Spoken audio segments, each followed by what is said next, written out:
Some founding fathers are remembered for their words, some for their battles, and some for their signatures.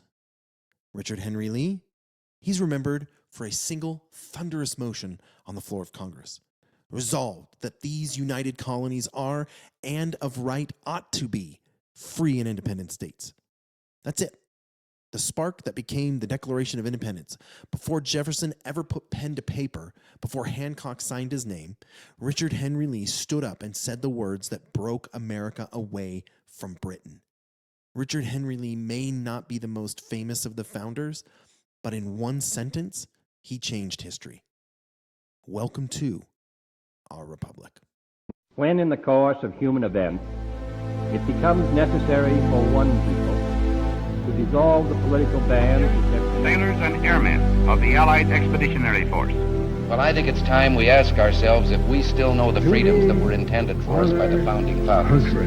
Not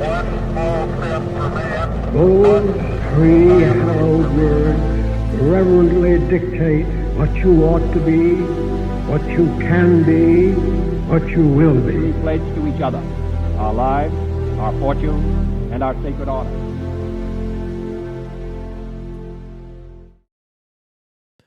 Richard Henry Lee was born in 1732 into Virginia's powerful Lee family, one of the colony's greatest dynasties. Wealth, politics, and leadership were practically in his blood. He was educated in England, returned home polished and confident, and took up a seat in the Virginia House of Burgess. From the beginning, Lee was known as a fiery orator. He had the gift for words, not just in writing, but in thundering speeches that could rouse men to action. He was a natural revolutionary in a family of patriots. And as Britain tightened its grip with taxes and restrictions, Lee grew more radical. Itchy leg. In 1765, he led protests against the Stamp Act. He pushed for non-importation agreements, organized colonists to resist British goods. And by the 1770s, when the First Continental Congress convened, Richard Henry Lee was there. He carried with him the boldness of Virginia's revolutionary spirit, but also the polish of a man who could command a room with his rhetoric. On June 7th, 1776, Lee introduced the motion that became America's turning point. Resolved that these United Colonies and are of right ought to be free and independent states, that they are absolved from all allegiance to the British crown, and that all political connections between them and the state of Great Britain is and ought to be totally dissolved. That wasn't just talk, it was a call to treason, clear, uncompromised, and direct. The motion was so bold that Congress delayed voting, needing time to rally states.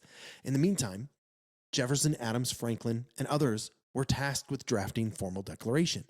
But make no mistake, the idea to push the resolution, that was Richard Henry Lee's.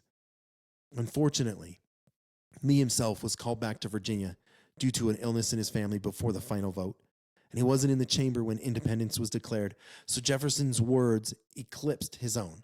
But without Lee's resolution, the Declaration may have never been written. Now, after independence, Lee continued to serve. He signed the Articles of Confederation, became a U.S. Senator, and remained a staunch anti-federalist. Like George Mason and Elbridge Gerry, he worried the Constitution gave too much power to a central government and pressed for the Bill of Rights. Even later in life, Lee remained a fiery defender of liberty even though poor health forced him into retirement. Richard Henry Lee's fame is overshadowed by Jefferson, Adams, and Washington, but he was the man who stood up and made independence official. The words of his revolution became the seed from which the Declaration of Independence grew. The Lee's family influence would echo for generations, even into the Civil War, when his great-nephew, Robert E. Lee, took up arms. But Richard Henry Lee, his place in history was set in 1776, when he gave Congress the courage to declare America free. Richard Henry Lee, fiery Virginian, bold orator, and the man who put independence into words before Jefferson ever wrote them down. His resolution didn't just push Congress forward, it forced them to choose liberty or loyalty. He may not be as famous as the men who drafted the Declaration, but without Lee's words, there may never been a declaration at all. I really appreciate you taking the time to listen. Remember, history isn't boring. It's the story of voices strong enough to call a nation into existence. See you next time.